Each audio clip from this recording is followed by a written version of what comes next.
Hi there. Welcome to Chat and Tales with Jen.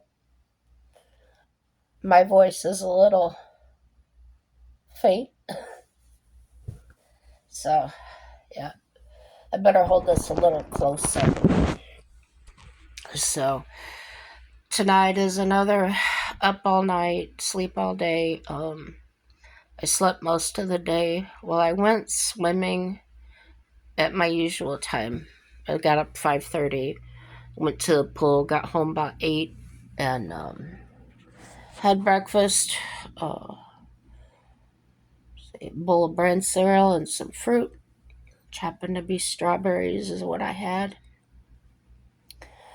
And then I put on YouTube for a bit. Didn't really watch any videos. I think I clicked on a few, watched a little bit, and then ended up shutting it all off. And I went to watch. I don't know if you remember the old series, The Wild West, Wild Wild West. It's pretty cool. And things just been on my mind about everything going on in the world, and I just look for God. I think that Mr. Kirk's life was short, but I believe that there was a lot of life in those short years, and just like when Jesus was crucified. Now, I'm not comparing him to Jesus. He's nowhere. He's not Jesus. Um, it's just the circumstances of the message getting across. Um, he may be gone, but the message is going to go on and on. God keeps trying to reach us. He keeps trying to help us to have, he wants us to have a good, happy life. Um, Enjoy the gift that He gave us of life. And there's so many that are listening to the wrong things. Well, we can all listen to everything, even the wrong things, but it's up to us to choose how to act and how to represent ourselves. And to me, if you're at work, it's your job to just do your job. You're not asked for your political opinions or things like that. Basically, I always felt if you have nothing to contribute that's positive, just don't say anything at all because there are repercussions. I'm not thinking straight. It's 3 o'clock in the morning.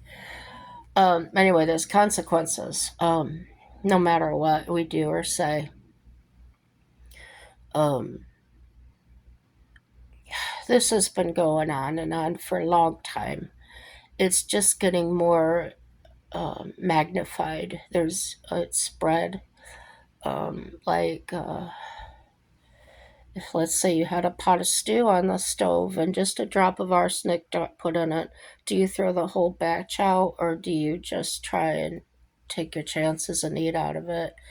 And I feel that there's too many that are eating it and getting infected, getting poisoned. Um, do some soul searching, do some prayer, do some really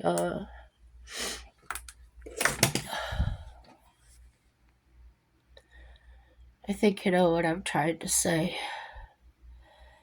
Again, I'm not crying. I am a little bit sick. Like I think I may have caught it when Mike was in the hospital. You know, hospitals are so nasty anyway. And judging by the way they didn't come in and clean his room very, until we demanded it. I imagine it's pretty bad in there. Brand new hospital, yeah, they're already doing that. So um, I did make. They called up for a review, and we did let them know the good parts and the bad parts. So there's actually a couple of well, there's probably more than a couple, but there's two that I've seen. Um, Gay men making videos that basically tell it how it is, and they're in line with the way um, my gay friends are. Um, I haven't talked to them in a very long time since I left my home state, but um, from what I remember, how they thought of things, these two guys that I've watched on YouTube are along the same lines. Um, be respectful. You know, you don't see me walking into a place. That's what they would say about me. You're not walking in here going, "Hey, I'm straight. Bow at my feet." you know, you get the picture. You already know this. You watch it all the time too, or see it. So this whole ideal, I remember growing up and hearing adults say things like um, about other people. Um, Somebody ought to slap her across the mouth, or somebody needs to punch his lights out, or imagine being a person hearing that and taking that literally, or as if they want you to do that. And the meaning's changed for people. It's not a sarcasm. It wasn't a positive thing to say in the first place, but I hung out with some older women and things that's how they expressed themselves. They would talk like that, and I knew people knew that they wouldn't actually do that. So if if I grow up repeating those things and a younger person hears it, or someone that's not familiar with um, that type of culture and environment, um, they're going to react differently uh, and not necessarily understand the meaning behind it, that it really doesn't mean anything. It was just a way of, that's the way those people express themselves. Um, I know the newest thing, one of the newer things going around is people catching on to when the Southerners say "bless your heart," it could mean a bad thing. I've known that all my whole life because my grandmother was from the South and she was the one I was very close to. And she owned a hair salon, and you better believe there was lots of gossip and lots of things being said about people, um, whether they knew it to be true or not. That's just the way people are. But then when the person they were talking about came in, they'd be so nice to them and everything. And I saw that as being two faced. And that's something I learned really early on, that I resented about people, that I didn't like people for that. That's part of what made me hypersensitive, I think, is my thinking, and that knowing the way they talked and then watching how they were talking. I was sit back and watch people. I told you that previous videos. I'm an observer. And then identifying with the person that they were talking about and now they're being nice to. It upset me. It shook me to the core, and how people are. And it created some conflictions in myself, because you love the person that's saying it, but you empathize with the person that it's being said about. And it's part of what made me become antisocial. always looking over my shoulder, wondering what are they thinking about me? What are they saying about me? When it really was none of my business, but that's just the way I was. Um, if you're not spreading positivity, don't do it, you know. And at the same time, you have to correct what's wrong. Um, it's a delicate balance, and what we seem to have is people that are all for one thing and all against another. Um, and that's fine. You know, God deals in black and white, hot or cold. There is no in between. However, if you feel you're right and you're righteous, um, that's a sort of vanity and putting yourself above God, in my opinion. Um, no, we can't make judgments on people. Well, we can, but we shouldn't. What we should do is practice telling them the truths, um, because we can be flawed, and if we're not seeking the truths ourselves, how can we tell anybody else the truth? Why are why are so many going off their emotions, reacting with their emotions? Um, is it because our schools have gone to crap and we're not learning vocabulary? Like everything's just using the F word now. Um, no vocabulary, no intelligence in any conversation anymore. Um, nothing can be said without downing another person. You can't just say, well, this is what it is. You have to blame somebody for that. Um, I think some of them may wake up and say, oh, I stubbed my toe and it's Trump's fault. Or that's just what it feels like. Everything is going about this one person, and like they never had a life before him. Um, I I don't want to understand it because I feel like that would make me feel too sick. And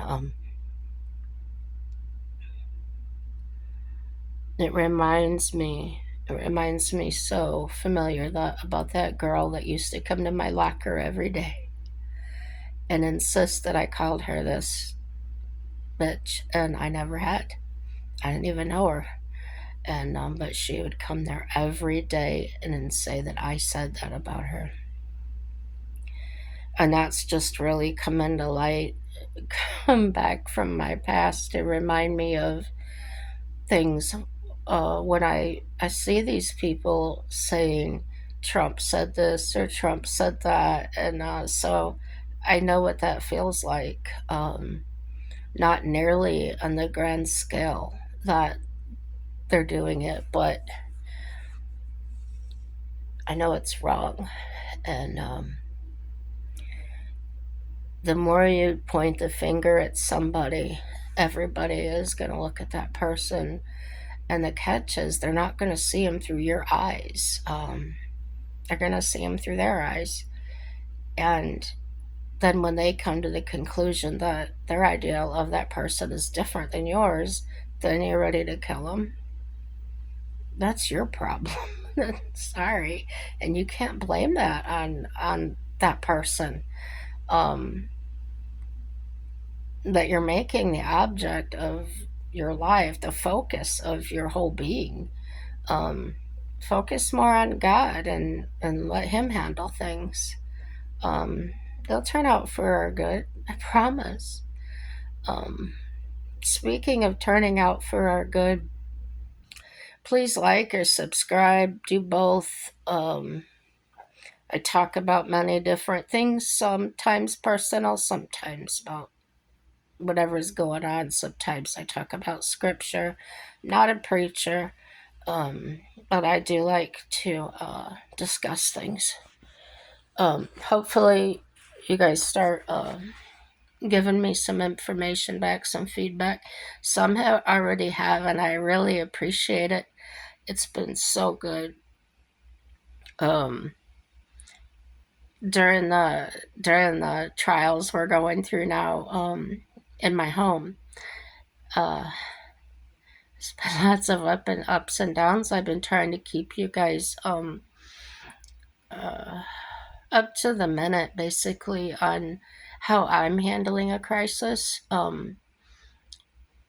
What I'm doing, what I'm not doing. Hopefully, if you can help me, I don't know. It's not a financial thing. That's not it. That's not what I'm getting at. I mean, help me as in support. Uh, I do have my therapist for psychotherapy, and I do battle mental illnesses. So there's all kinds of battles going on here all the time, as there are battles in everyone's life. And some are great and some are small, but they're still a battle. And no matter how, if I look at my situation and start comparing it to other people and say, oh, I've got it so much worse than them, and try to put myself up like I'm the strongest woman, absolutely not. If you look at someone like Erika Kirk, that is amazingly strong, being held up by her father's love and her husband's love. There's so much there that she has a well to drink from love. And so in that aspect, going through my things, she's kind of a role model for me. And I've said before, what will I do if something happens to Mike? I don't have money. There's lots of factors going against me as far as that. And another reality hit when he was sick, and I had to physically do things that I normally don't do, and how weak I actually am, and how much I really do rely on him and others to do things that I need to be able to do. So I took that part as a lesson. Um, and then hearing Erica speak on how she's stronger, she's going to fight, she's going to keep this moving forward. Um, I kind of adopted that thought process into my own life, thinking that's what I need to do. I won't give up. I have to keep going. Um, Honor my husband. He's put so many years of love and energy and devotion into this relationship and to me. How dare I give up if something happens to him? I cannot give up and say, oh, I can't do this by myself. Um, I never have done it by myself. Speaking of God, He's been there the whole time. So even during the time I was alone physically, um, before I met my husband now, for years I was handling the struggle, the threats, the physical abuse I was going through, um, the insecurity, the not knowing where I was going to lay my head from one night to the next, or if that night was going to be the night that the person found me and was going to unalive me or maim me in some way. Um, just hiding in the woods in my vehicle and just sleeping there because I needed to be out of sight. So the Lord carried me through all those times, and why wouldn't He keep carrying me? He won't stop. Mike has been the best person I've ever known in my whole life. Sure, we have disagreements. Nobody's going to agree on everything. But as far as letting me know I'm loved every day, yes, he does that. I asked him tonight because I was thinking about that. I really paid attention to what Erika was saying about how Charlie let her know every single day how she was loved and that. And I teared up thinking, I've got that. How lucky am I to have that too? So I asked Mike, I said, do you know I love you? Do I? He says, yeah, you let me know that every day. And that made me feel really happy because when it comes in, you gotta give it back. You've gotta let it be reciprocal and go back and forth. And so it really helped me. I still have weak moments where the fear kind of gets to me, um, but it's becoming less. Um, Friday we have to go in. I have to go in for a calcium test, and in the same city, he's got to go in for. He's got to see an oncologist and get a biopsy done of his lung. But I'm not going to be afraid, and he's not going to be afraid. I say that, but I can't feel it for him. Um, when we first got together, I was diagnosed with cancer, and within 9 days, it was gone. From the time I found out until the time it was out. So just because it could be that doesn't mean it is that. If it is that, it doesn't mean there's not a treatment or a cure for that. So um, I have a dear friend from high school that he's been told that his lung cancer was going to kill him very soon. And that's been several years ago, several years longer than they said he would make it.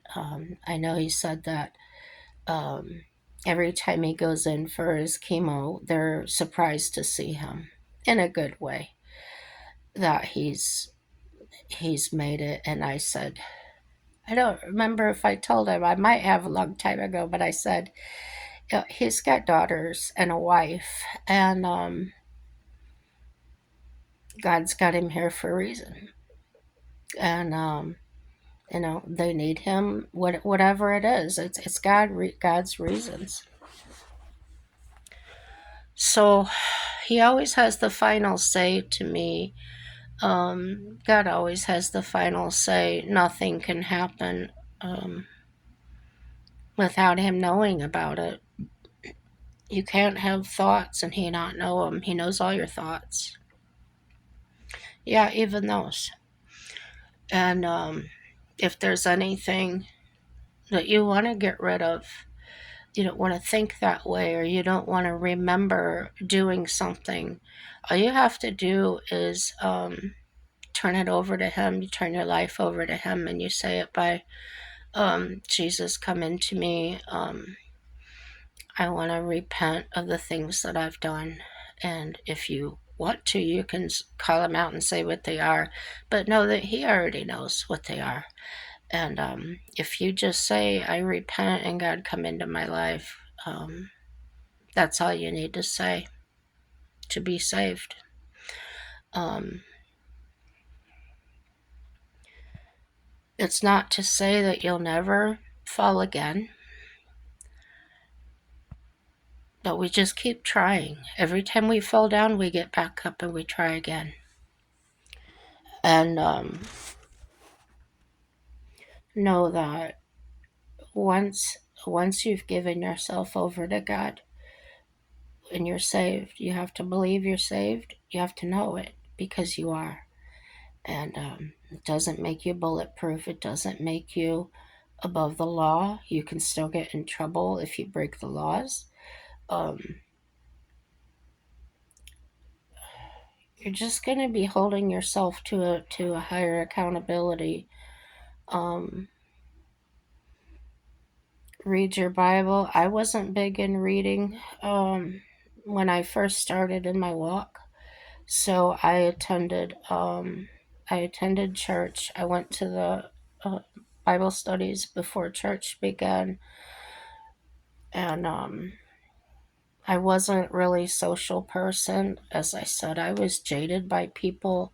Um, I really didn't trust church people because I had experiences before with how church people can be. They're no different than anybody else. And what I learned was just because they're in church doesn't mean they're good. It doesn't mean they're Christian, because they may be worse off than you are. Um, but what's good about getting in there is the chance, the chance to maybe help somebody else, share your testimony, share what you've been through.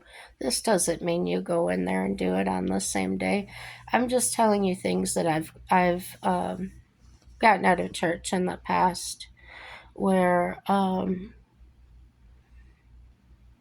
people have also turned themselves over. And some are loud about it, and some aren't so loud about it. But when they get together, some women did, some men did, and then there was get-togethers. We were all together,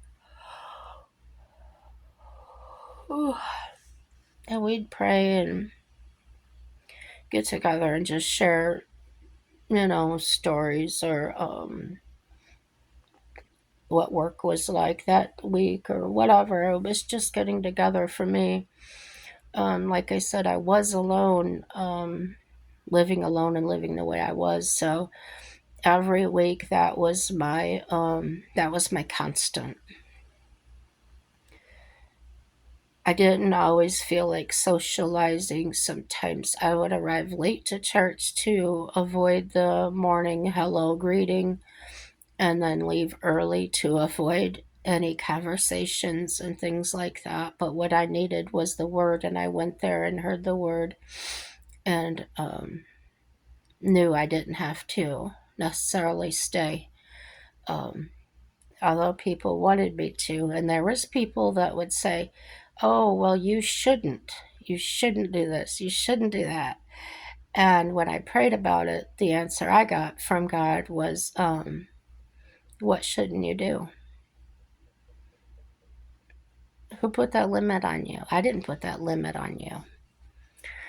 And that that was amazing. Um, we are truly given free will to do what we want to do, and just remember, if you make wrong decisions, as far as you make bad decisions,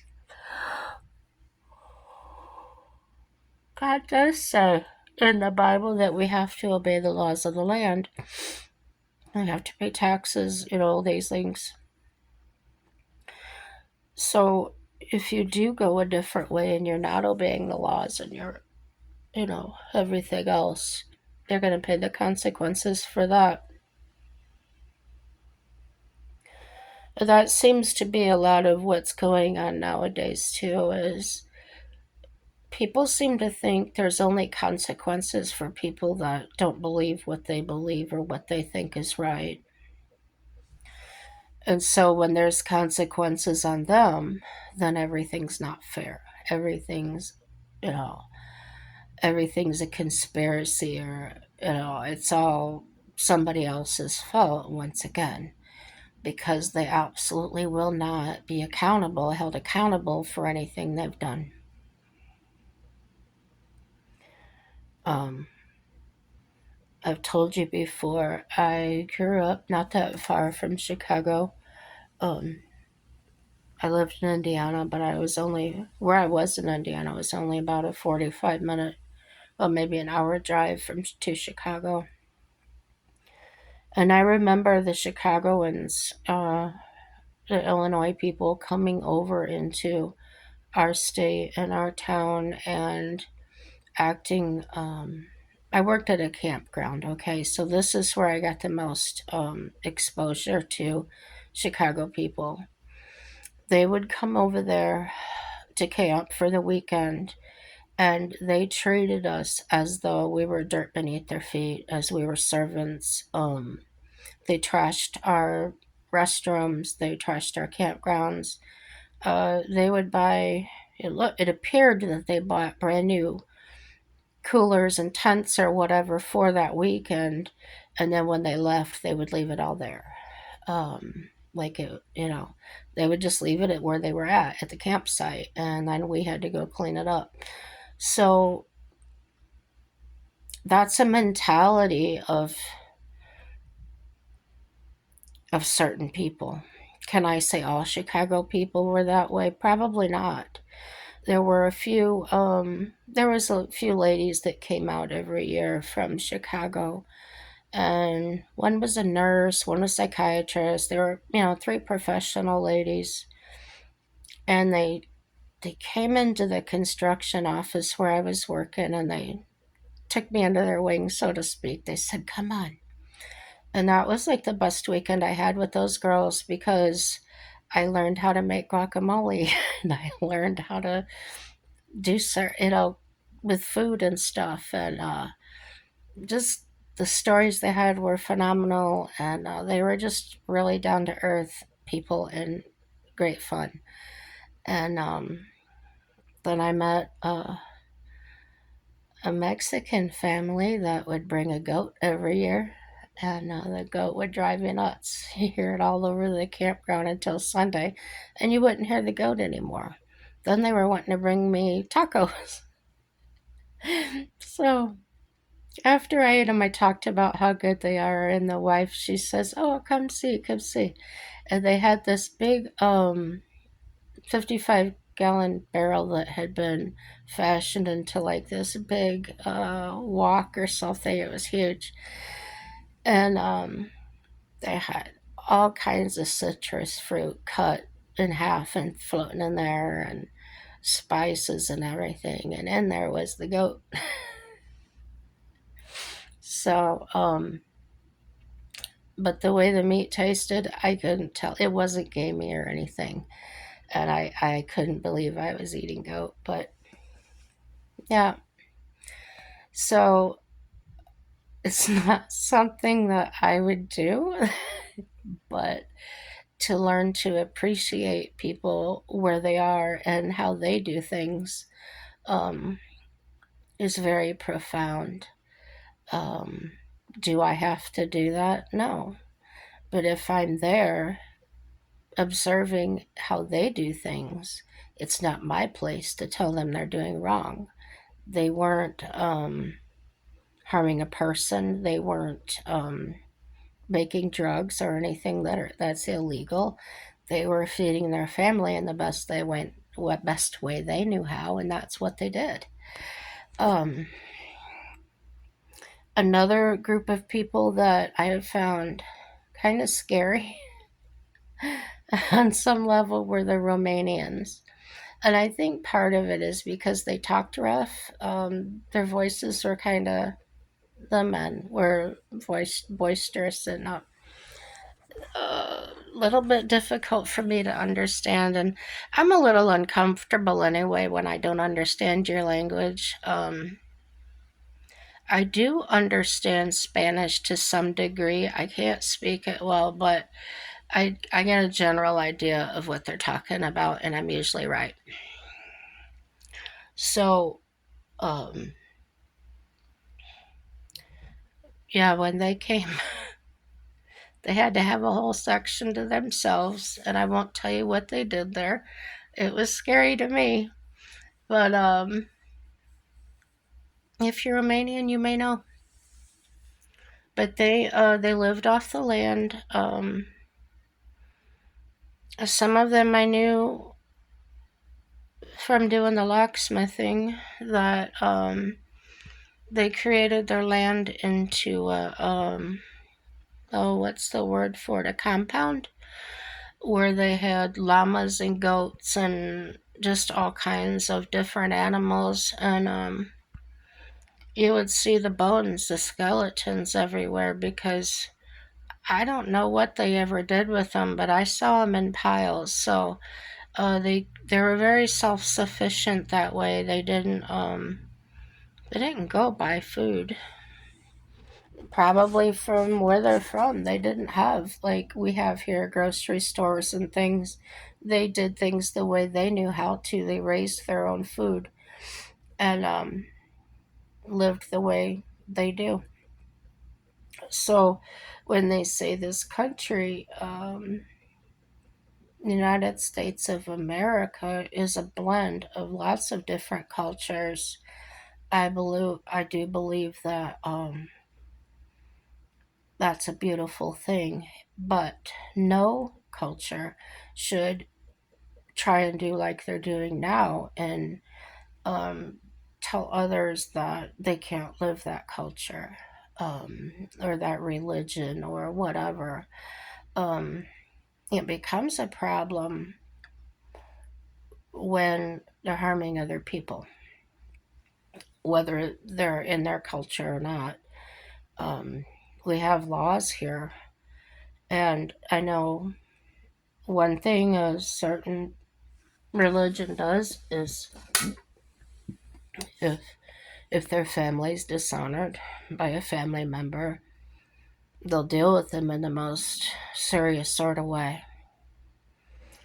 And some believe that women have actually are absolutely here for one reason is that that's to have babies and to serve their man. Um, but back in the day, that's how they felt here too. And again, that was how somebody interpreted the Bible to say.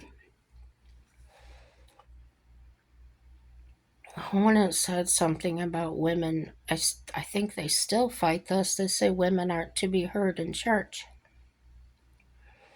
And so they don't believe in having women preachers and pastors and things. Let me know. Do you know if that's still a big thing? I know some have lightened up on that. But when we discussed it, where I was at, and in Bible studies and groups and things, casual conversation, they seem to think that that that thought or that belief was stemming from part in the Bible that was kind of talking about how did they say that? I'm getting off track of it. But anyway, the example that I remember was women were not allowed to sit with the men. They were like behind them up in a balcony or, second floor or whatever. And the women talking or gossiping or whatever they were doing was disruptive to what they were doing. So I think that's where they said that law or that whatever came into effect for women aren't to be heard. So there's a far cry from that to being um, preaching, in my opinion. If you're being a distraction, there's still people in church that do that today. They'll do it at a funeral. They'll just get so hung up on what they want to say and they got to tell their neighbor about it. And before long, they're gossiping and murmuring, and you got all this going on, and nobody's listening to anything else. So, lots of these things, and as I mature, I've learned to not be so reactive. Um, Somebody says something I don't agree with, or really feels personal, or makes me feel like the way I'm receiving it, I feel like just totally going off on that person. Um, I always have to pause. If I can't get past the pause moment, I just stay on pause. If I do get past the pause moment, I will self talk. I will bring myself back to reality and realize that is just an emotion I'm having. Um, I don't know what that person's really thinking. I can't say, oh, they think this way, they think that way. And that's another thing I hear a lot of people talking about.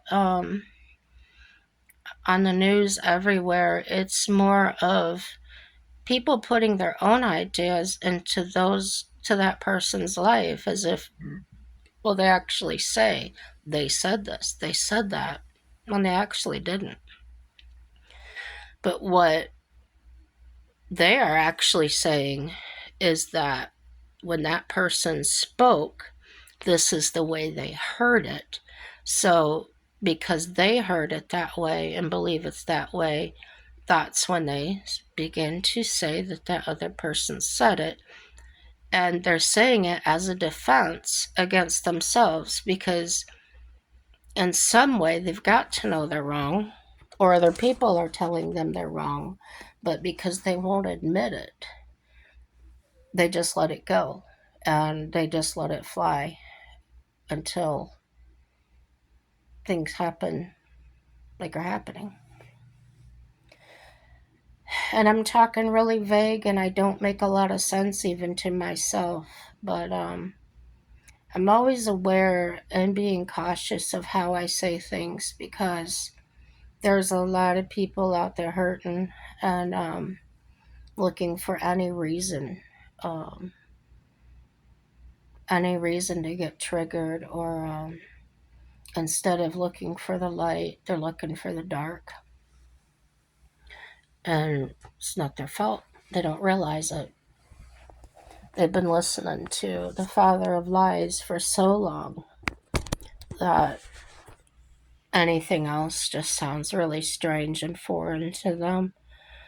So take it from a woman who's been there. Um, Not necessarily in your circumstances, just my own.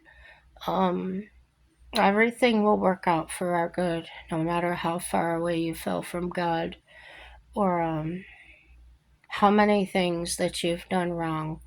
God is always there and willing to forget all of it in a second.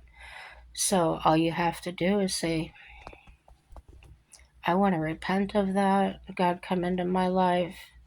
I still do that to this day when I was really feeling scared and really feeling hurt, um, and feeling shame and guilt over feeling like I had done this to I made him sick because I was sick. And I know those are lies. I know those are lies being fed to me by the liar. And, but he gets you when you're weak. He gets you when you're sad, or when you're down, or when you're feeling some sort of way, and that's when he attacks you the hardest. Um, and it is hard. It can feel like it's really hard to just say, you know what? Jesus, come stand here. Satan, flee from me. Because where Jesus stands, Satan can't be there. So, just those simple words. I was just, sometimes all I could get out was, Jesus, come hold me. Jesus, be here. And before long, the negativity and that was flying away. It was fading fast. So you can do this. That's what I kept saying. You can do this. It's okay. You can do it. You can do it. You can. You can. And difficulty physically. That was my biggest challenge after all of that. Um, See my new white hair?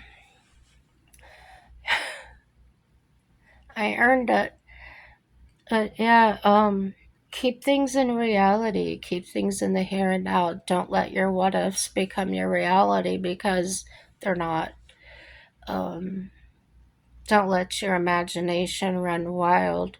Focus on the facts. Focus on the evidence.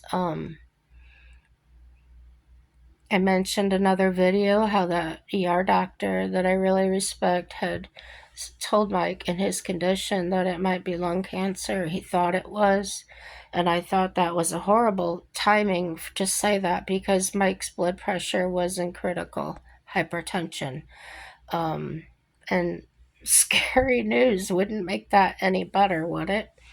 So, We're still working on being calm. He has been released to go back to work. He only works 3 days a week, 6 hours a day, and he's a cashier, so it's nothing that's physically strenuous on him. And he wants to go back. Uh, when there's women out there, men out there that have lost their spouse, get in touch with me. Some people have told me that it does well to speak with other people um, that are going through it or have been through it. Um, I'm trying to keep up my daily routines, going swimming, exercising. There's always that little pull on my mind. What's Mike's numbers today? What's his blood pressure today? And I have to consciously remind myself that's his responsibility. And what I mean by that is it's up to God. Um, Mike is a touch me not. He does not want me to say anything, even if I say, "How's your blood pressure today?" He's so sensitive, he automatically feels like that's a nag. So I know with him, don't ask more than once, and if he wants to tell me, he will. We did reach the agreement that if his numbers, if his bottom number goes up over 100 or at 100, he's supposed to let me know so that I'm not totally clueless. He just suddenly says, "I need to go to the ER," and I have no idea that anything was wrong. I said, "Please don't do that to me. It's hard on my heart to get excited like that." So knowing throughout the day, if there's some high in there that doesn't come down, I said, just let me know so I'm not surprised. So he's been doing that. And it actually has not been over 100, it's been at 100 sometimes. So hopefully we get this all figured out. Doctor is not too concerned about um let's put that, don't say she's not concerned. She's concerned about his blood pressure, of course. She did up one of his medications a little bit, but she says we've got to be a little bit patient and let this medicine get into your system and see how well of a job it does before we just do something else. So I bought him this new blood pressure machine, I'm going to call it, because it's kind of large and it's got a tachometer and it's Bluetooth. So every time he takes his blood pressure, it goes right to his phone. I find that a blessing because we can instantly send that to the doctor um, if there's a problem. So, or if she wants have you been keeping your blood pressure checked every day? Well, yeah, and just send it right to her for the past week, few days, month, whatever she needs. So, um, yeah, I bought that at Walmart. It was on a discount for $62. So, not that bad for that peace of mind. That was a good price to pay. And I'm still rambling, but it feels good to get it out. My internet's acting weird. Just not getting connected for some reason. I unplugged it and reset it. The lights are all going. I don't know. It's a fluke. But hey, guys, I'm going to get off of here. Like I said, I'm rambling. Maybe I'm going nuts. Maybe not. And like I said, like, share, dislike, uh, subscribe, and leave me comments. I really appreciate those comments, whether they're good or bad or um, criticizing. That's fine. I just ask that you don't personally attack me about my looks or yeah, basically if you don't have anything nice to say about me, don't say anything. and just leave. So don't go away mad, just go away. For the most part, though, I don't think I've ever gotten a personal attack verbally or anything. So yeah, keep it cool, keep it chill, and no matter what, everything is gonna work out for our good. You'll see. And have a happy day. Bye bye.